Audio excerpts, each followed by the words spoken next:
Paramashivoham Om Nithyananda Paramashivoham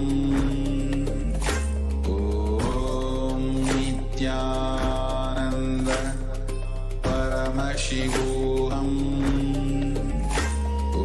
Om Nithyananda Paramashivoham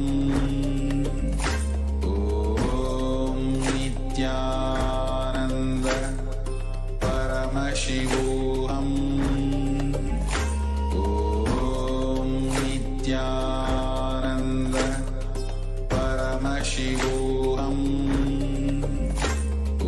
Om Nithyananda Paramashivoham Om Nithyananda Paramashivoham Om Nithyananda Paramashivoham Om Nithyananda Paramashivoham Om Nithyananda Paramashivoham Om Nithyananda Paramashivoham Om Nithyananda Paramashivoham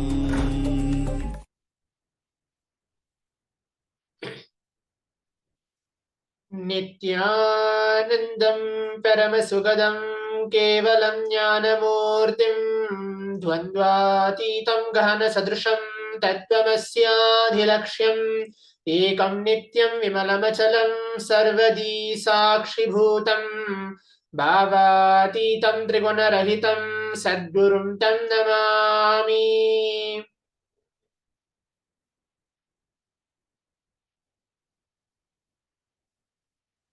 Nithyanandam, I welcome each one of you, all the Paramashivoham Level 2 participants. Welcome back. I'll be the Acharya for today, for the next few sessions for all of you.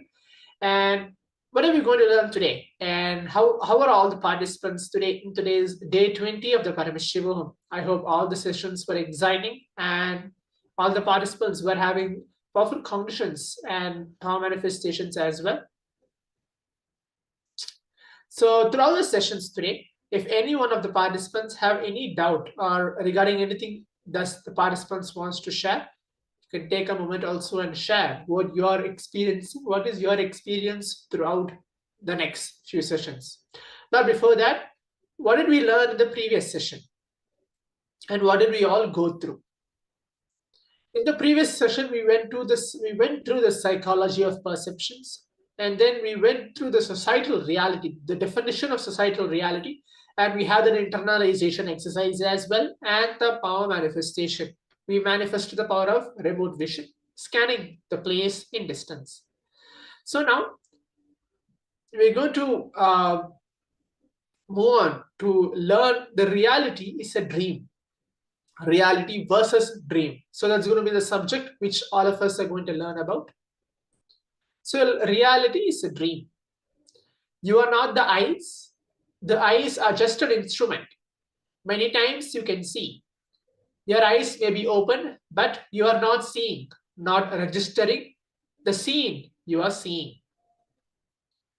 Just remember, you are seeing through the eyes. If you look through the eyes, suddenly you will see you are witnessing everything happening. You are not the two holes called the eyes. You are only seeing through the two holes called eyes. If you feel you are the two eyes, you are caught in ego.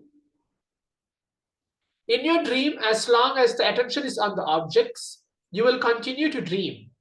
When your attention is turned towards yourself, that is from the seen to the seer, you will be awakened.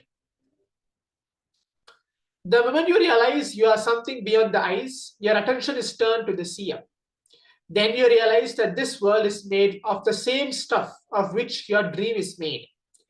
As long as you think you are seeing, the whole attention is on the scene. When you step back and realize you are seeing through the eyes, the whole attention is on the seer. That is innocence. Innocence means having a clear understanding that whatever you see in the outer world is made of the same stuff out of which your dreams are made up of. So these are the steps. The first is getting the idea that what you see is a dream. The next is having the Shakti, the energy to change the dream. The third is the Buddhi, having the intelligence to know that it is a dream and so there is no need to change it.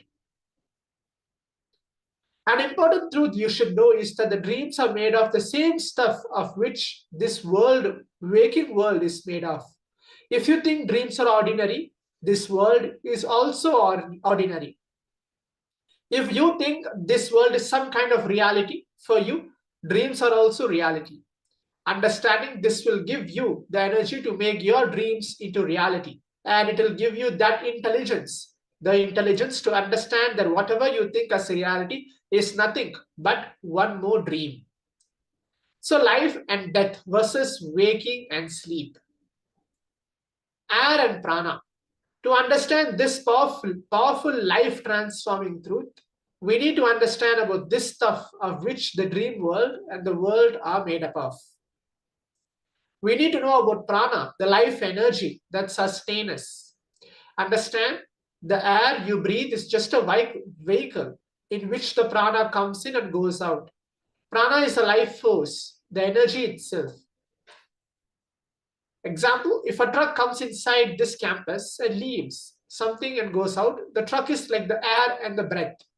The product that is delivered is prana, the life energy. Constantly the air is going in and leaving the prana inside and the air is coming out. Constantly we are taking the prana through the air. In India, if you attend the Kumbh Mela, the largest spiritual gathering in the world, attended by millions of people, you may have seen the yogis bury their heads totally in the earth for 3 days. They are able to do this because they know how to take the prana into their body directly from the cosmos without the help of the air.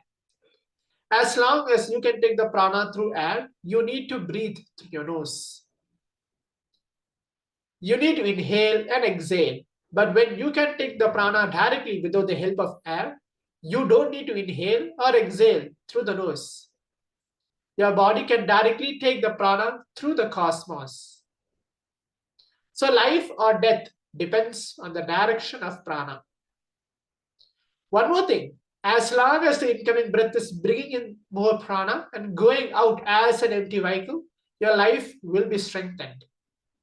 If the reverse starts happening, if the air comes with less prana and goes out with more prana, it means death is nearing or the life energy is going towards death. When death nears, just the empty air will enter, but when it goes out, it will go with the prana. That is the reason all the great masters such as Buddha, Shankara, Guru Nanak and Mahavira knew or could sense the prana and they could predict their death. 6 months before their passing away, they were able to see very clearly the prana moving out of their body. There is a beautiful concept in Ayurveda called as a peak age, which is based on this very science of prana.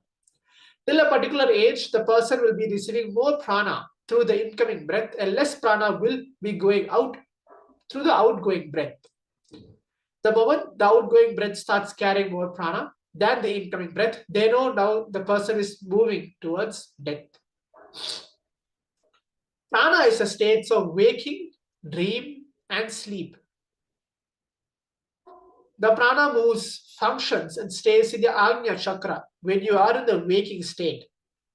When you are in the dream state, it moves around your neck, around the Vishuddhi chakra.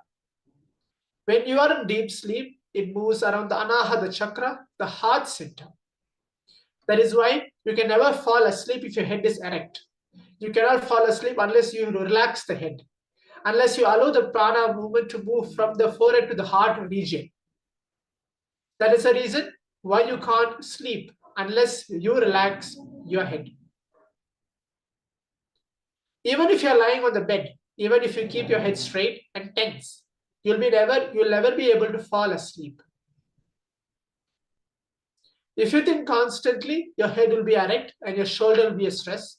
The stress in the shoulder and the head being erect are very closely associated. You can see this in your life. When you reach your office in the morning, you don't have to do any work. Just sitting in your chair and thinking about the problems will stress you and you will have shoulder pain. Actually, all the pain and the stress you experience first in the shoulder only. When your shoulder is under stress, the head will never bend, the head will never relax. That is why people who think constantly can neither relax their head nor will they be able to fall asleep.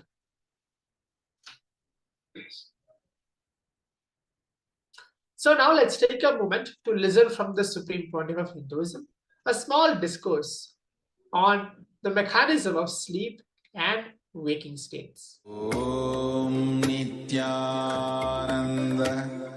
Paramashivoham Om Nithyananda Paramashivoham Nithyanandeshwara Mahasadashiva Samarambam Nithyanandeshwari Adishakti Madhyama. I bless you all. Asmadacharya Paryantam Vande Guru Parampara Paramashivoham. I welcome you all with my love and respect. I welcome all of you with my love and blessings. All the disciples, devotees, satsangis, samajis, Shrimahans, Mahans, Tanedars, Yajamans, Sarvanyapeta Yajamans, Kotaris, everyone sitting with us through Nithyananda TV and two-way video conference. I welcome all of you with my love and blessings. I'll continue to expand on this physics, chemistry and biology. Listen carefully. Some things you need to understand about the state of consciousness.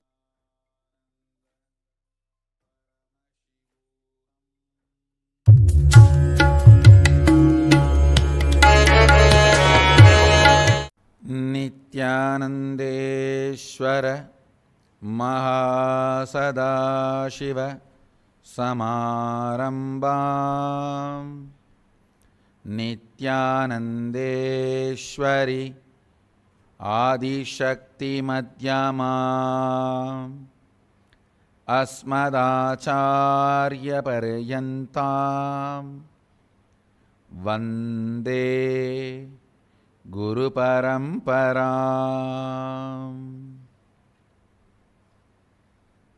I welcome you all with my love and respects. I welcome all of you with my love and blessings. All the disciples, devotees, satsangis, samajis, Shrimahans, Mahans, Tanedars, Yajaman, Sarvanyapeta Yajamans, Kotaris, everyone sitting with us through Nithyananda TV and two-way video conferencing. I welcome all of you with my love and blessings. I'll continue to expand on this physics, chemistry and biology. Listen carefully. Some things you need to understand about the state of consciousness. To understand the biology, chemistry and physics of the cosmos. Every night when you fall asleep, it is not that all of you fall in the same deep sleep state or dream state. You are all cut to pieces like a mutton chicken. One chunk goes to dream waking, one chunk goes to waking deep sleep, one chunk goes to dream deep sleep, one chunk goes to sleep dream, one chunk goes to sleep sleep, one chunk goes to dream dream. You are actually a, sorry but truth, you are a disgusting disaster Not bipolar, multipolar, part. Your liver goes and settles into dream deep sleep, and kidney goes and falls into sleep, and eyes are into dream, brain coma sleep. No, please understand, you fall into different states. When you wake up, don't think all the parts are retrieved. No. Liver still does not come out of its sleep. That is why it is sending the signals of lethargy into your system. Lethargy is nothing but your liver still not come to waking state. Daydreaming is your brain still not cognized waking state. Understand, when you wake up, it is not that all your parts are integrated and comes to waking state or Turiya state or Turyatita state. When you wake up, collecting your whole being and establishing on Turyatita is what is Sandhya Vandana.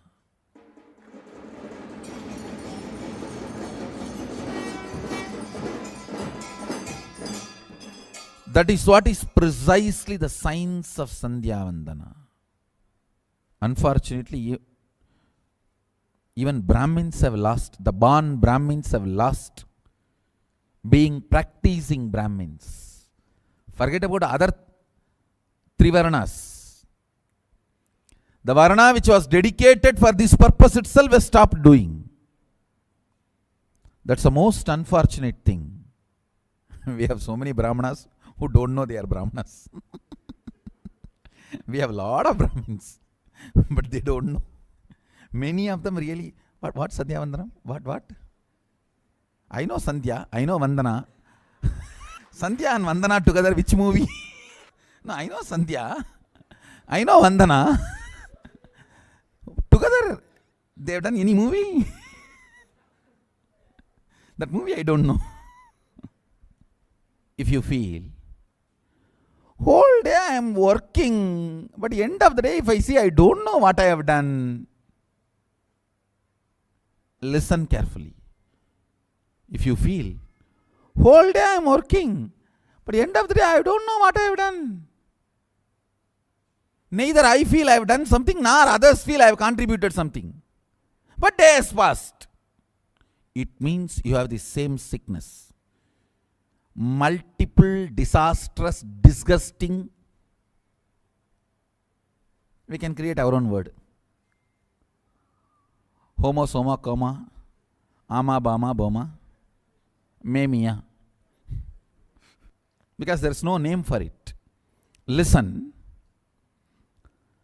Parts of your body, biology, parts of the chemistry, and parts of your physics happening, still not out of your deep sleep or dream state, or sleep dream or sleep dream sleep, that lower states, when still part of you are stuck in sleep dream, dream sleep, sleep wake, wake sleep, wake dream, in those lower states, you feel whole day I am working. But at the end of the day, neither I am feeling I have done something, nor others are feeling I have contributed something. What is the wrong? Everything is wrong. Still you have not woken up. Fundamental problem is you are out of bed does not mean you are awake. You are just... If you get a chair with a back support,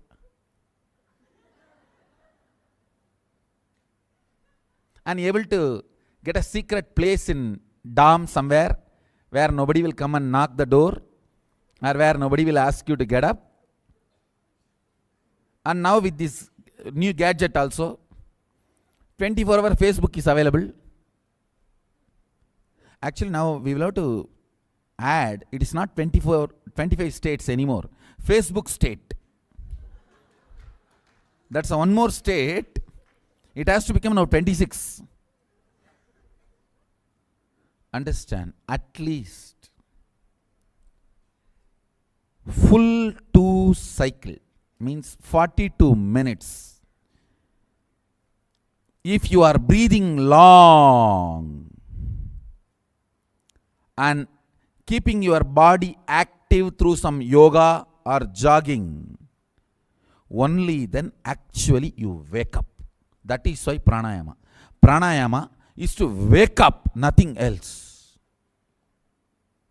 Either you do the long breathing for that 42 minutes through various pranayama technique, or you do this 108 asanas, what we have given newly as Rajashekara Vinyasa Krama. The 108 asanas with the verses. Only then all the parts, bits and pieces which you threw in the night, liver in the deep sleep, kidney in the chutney, and heart in dream state, brain in dream state, eyes in sleep dream state, wherever you are dropped, you are dumped. All of them need to be collected. You need to wake up.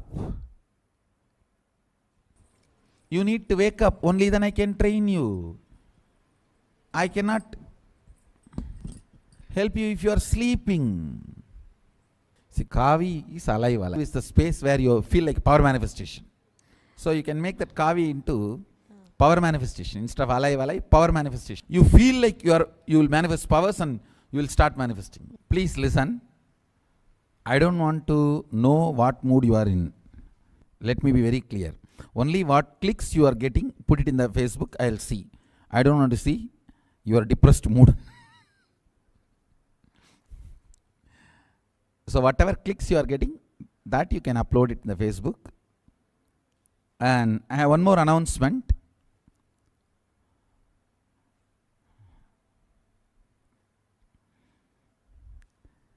The main deity which is going to be installed in Golden Temple of Mahasadashiva in Kailasa, Adi Kailasa, in Bengaluru Adinam, in Garbha Mandir. See, we have a Swayambhulinga. That's going to be the main deity. Just behind the Swayambhulinga, the form of Mahasadashiva is going to be installed, made in pure gold.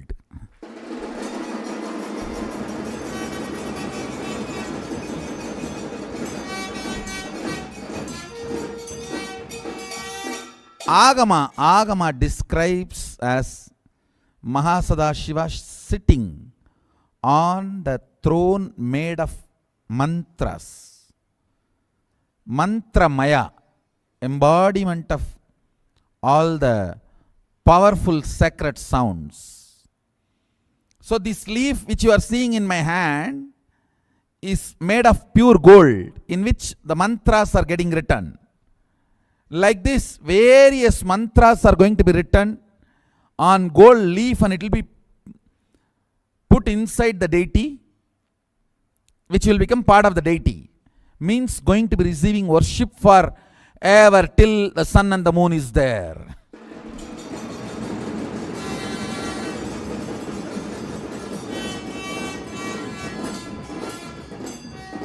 I am opening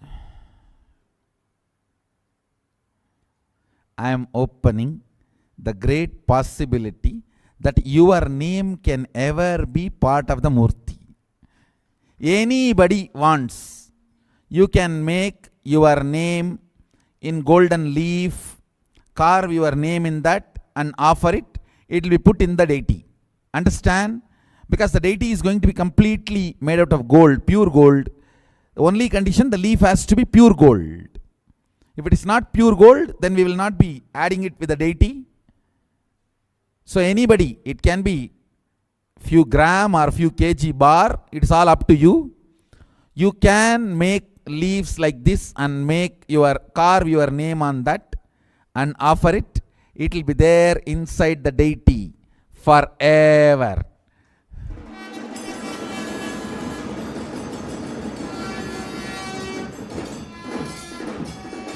So from today, we are collecting. Maybe you have only 30 days more, because within 30 days, we are going to be doing the molding work. Now the wax model is going on in the temple. Within 30 days, anybody sends your name carved in gold. It can be few gram leaf or few kg bar. It's up to you. It will be added into the deity. It will be there forever. You will be worshipped, remembered as part of Mahasadashiva.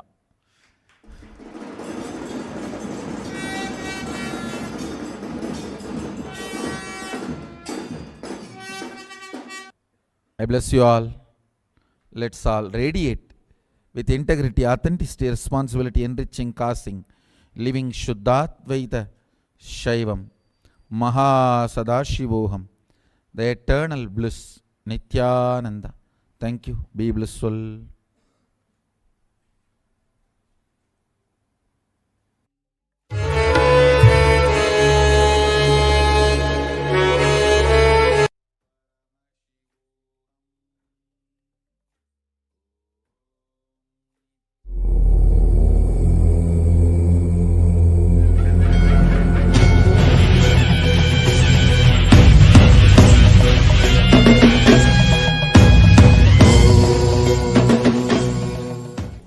See, it's the introduction. I have given the introduction for 3 bodies. Now I have created the idea, basic idea for you all, from how we are going to understand. Now when we work on every body, put this question, I will explain to every body. In every body, what maximum you can gain. The fruit of this course is only 3 things.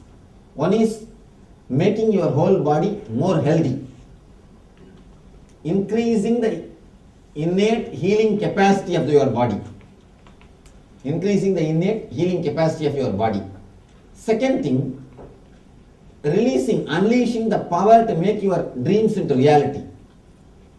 Third thing, understanding the whole reality is nothing but your dream. This 3 is the main reason why I designed this course. This 3 is the thing. How it can be practically applied, understood. Ask me the same question in every body. When I explain, I will connect that and tell you. Thank you. A few minutes back we were talking about there is a possibility that the future can be changed or missing. That comes to, do you believe in horoscopes, the effects of planets on each person? Astrology is true when the science is originally studied and practiced. But according to me, at least in my experience, I have seen only 1 or 2 people who are really well versed in the scripture, who are really well versed with the rules and regulations and practicing. Because you asked astrology, let me tell you a small incident which happened. One famous astrologer of India, very famous, he did our ASP. And after the ASP, he himself wanted to have some of his personal problems solved. He asked me, of course I spoke with him and I guided him. It was solved. That is different. He asked, when I was talking to him, I asked him. Of course I don't want to tell his name, he's a very popular guy.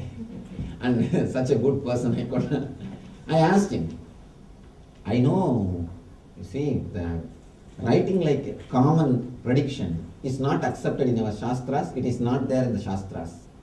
The common prediction idea itself does not exist in the Jyotish Sutras. Prediction can be done only for every individual, never for the group. No common, it's not a share market to give a common rating or anything. No, it cannot be. That I know anyhow, but forget about Shastras. One important thing I want to know, You see, for one Rasi, if you write 20 lines, you have to write. And 12 Rasi means 240 lines. 10 newspaper means 2,400 lines. Every day, how are you able to write 2,400 lines? Please just tell me, do you have assistants? How are you able to write that much? You please tell me, because it is such a big work. Writing 2,400 lines every day is not a joke. How could you manage? Tell me that. I was shocked when I heard the answer. He said, no, Swamiji, just we have 10 set. Today in one paper, if it is a Mesha Rasi, next day in some other paper it will be in Kanya Rasi. Third day in some other paper it will be Kumbha Rasi. Fourth day in some other paper it will be Mesha Rasi. And fifth day in some other paper it will be Mithuna Rasi. Just we reshuffle. For reshuffling, I have one assistant. It is nothing but reshuffling. I said, people don't catch you.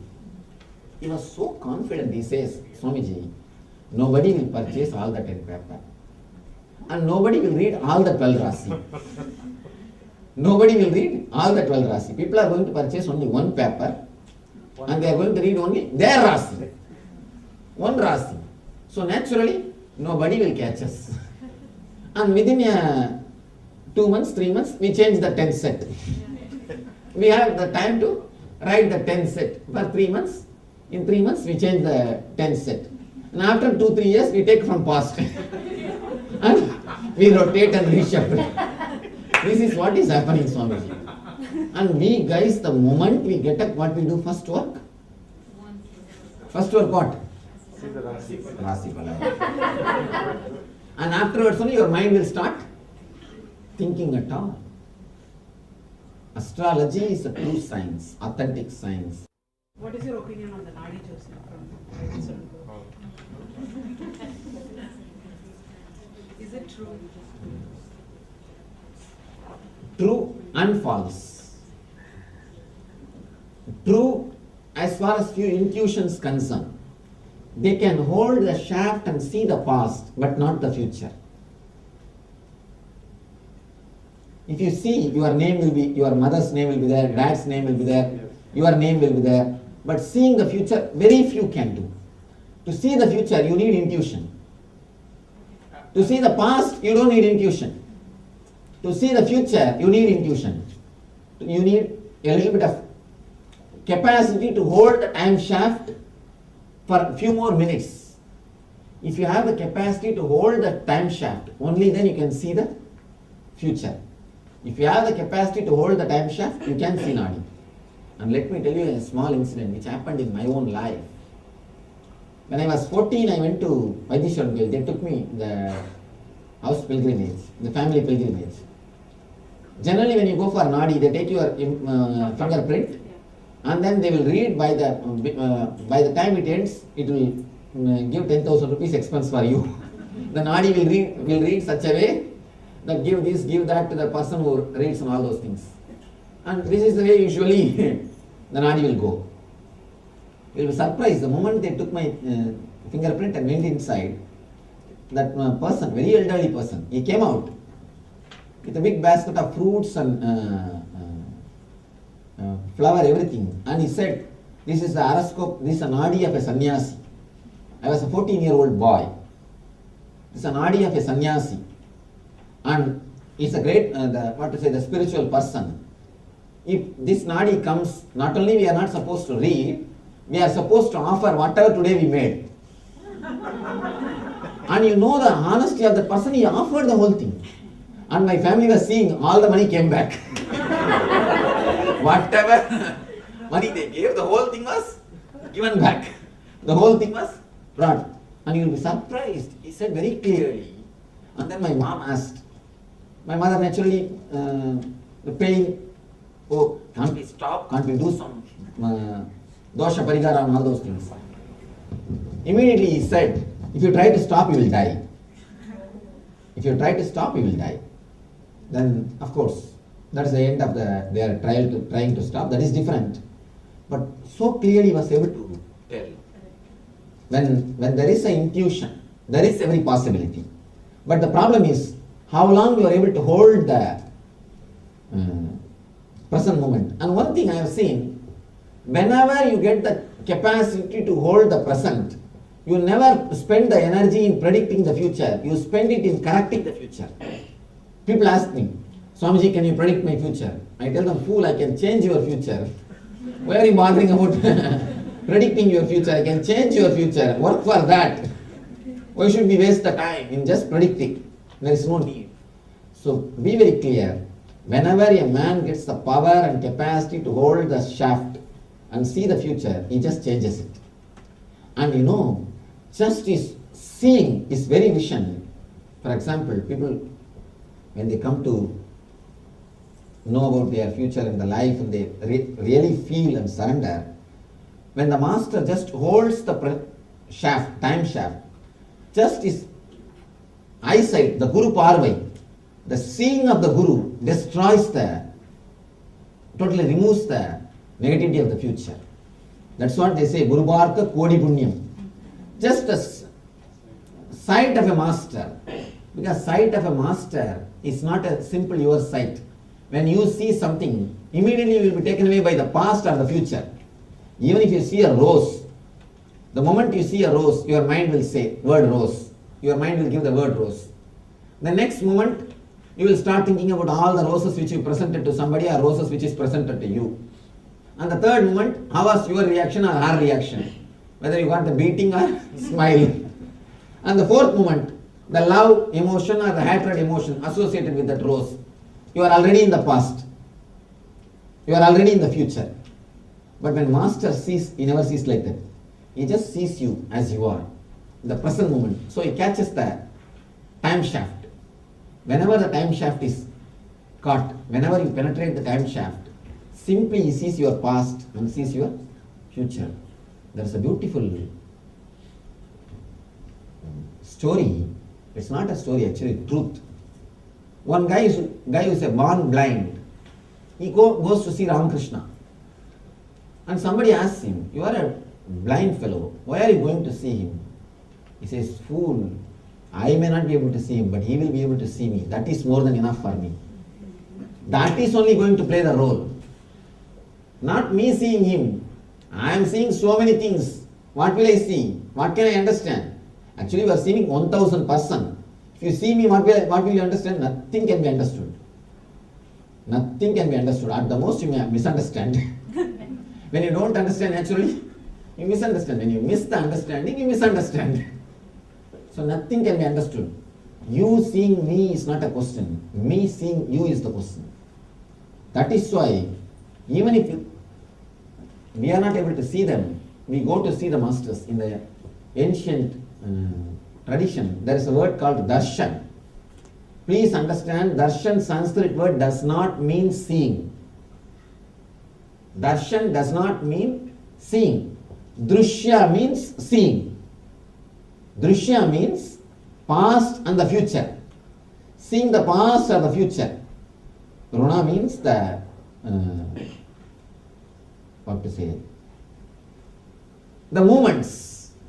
Movements are the achievements. Runa, whether you have Runa or not, they say. No? The Runa is the root. The achievements are the movements. Drishya means seeing the movements. So whatever you are doing is Drishya. Darshana means stopping the movement and seeing. Penetrating. The word penetrating, maybe penetrating into the time shaft is the right translation for Darshana. When master sees, he just penetrates you. He just penetrates you. And the very penetrating is a big help to remove the future, to clear the future, to help the future. That is why so much of importance is given to go and see the living masters, and to go and touch the living masters, to go and feel the living masters, to go and be in their presence, all these things. Only when you deeply understand, all these subtle concepts can be realized. That is the problem. It needs understanding. You see now, as he said, and I tell you one thing, 25 of you have raised your hands that you never had that experience. I promise you had. You only forgotten. You don't have so much of introvertness to recognize it and record it, that's all. There can be no human being who did not have that experience what he expressed.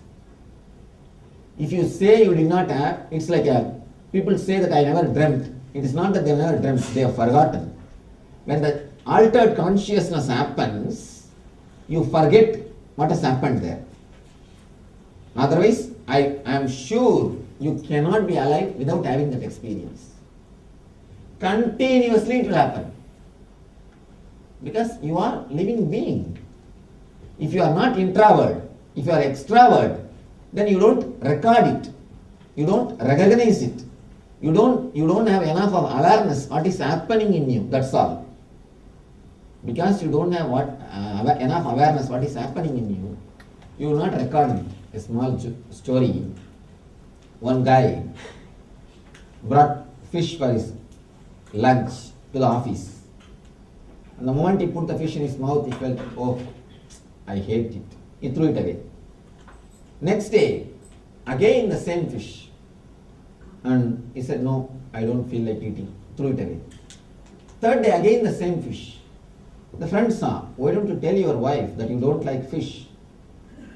She will not be so adamant to send the same fish to you. Why do you suffer? He said, wife, I cook myself, I forget every day I don't like fish. I cook myself and bring. That is what is happening to you. You forget. You forget. That is what? You don't have enough of awareness. You are caught in the same mental rut. There starts the whole trouble. There is the whole problem. It is not that these 25 people did not have this experience. No. You also had. You have not noted it down. You didn't have so much of awareness to see the subtle changes of the mind. If you can observe, especially the people who raised hands that I experienced, that 45 or 50 people, you have that subtleness or the introvert idea that how to look into your own mind. And these guys who has got this much of introvertness, they can very clearly feel my presence. If you are little introvert, you can understand. From outside you can tell whether I am in the room or not. Many people, many devotees, they tell me, Swamiji, when I meditate, sometimes when the group is meditating, I go for a walk or come back. We never hear the sound or anything, but we can very clearly see something is passing us.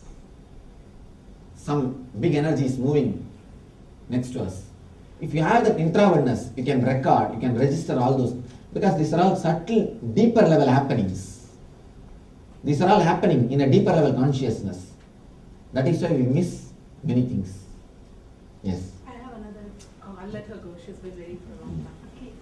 So these conversations about dreams, it's very surprising to me because all my life I treated the dreams as a waste, as a garbage. Mm-hmm. And I see visions during my meditations, and actually I've seen some things that happen to me in future, and I build up my life through my meditations.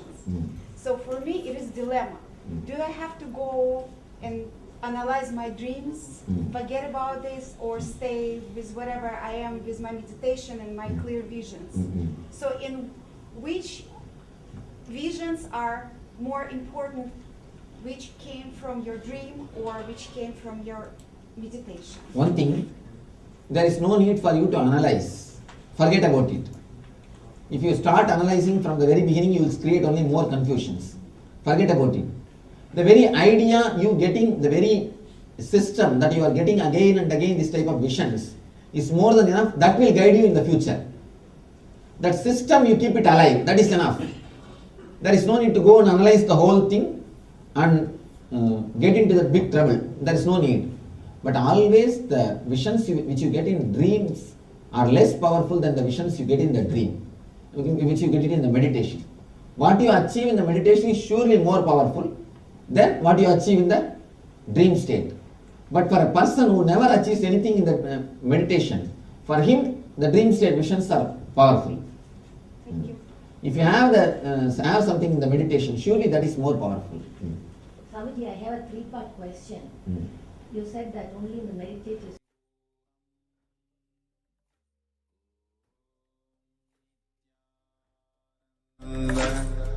Paramashivoham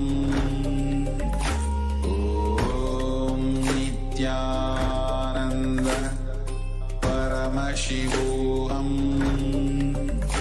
Om Nithyananda Paramashivoham. Yes, so as we heard directly from the supreme point of Hinduism, now let's move on to the short internalization exercise, infusing our body with the prana, life energy. We're going to do the third eye meditation. Keep your restful awareness on your third eye, the energetic center between the eyebrows. Just visualizing Swamiji. And then chant the Mahavakya, which is going to get played as well. Om Nithyananda Paramashivoham Om Nithyananda Paramashivoham Om Nithyananda Paramashivoham. Keep chanting the Mahavakya and keep your restful awareness onto your third eye. Just infusing your whole body with the prana, life energy flowing through you. Let's take a minute to do this internalization exercise, and then we'll be moving on to the next step shortly.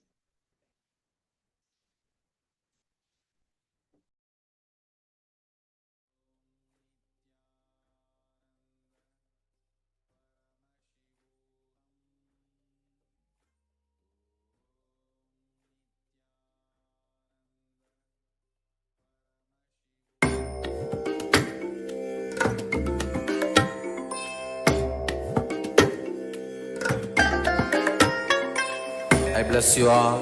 Let you all open all your three eyes and manifest the powers of Mahasadashiva. Om Nithyananda Paramashivoham Om Nithyananda Paramashivoham Om Nithyananda Paramashivoham Om Nithyananda Paramashivoham Om Nithyananda Paramashivoham Om Nithyananda Paramashivoham Om Nithyananda Paramashivoham Om Nithyananda Paramashivoham Om Nithyananda Paramashivoham Om Nithyananda Paramashivoham Om Nithyananda Paramashivoham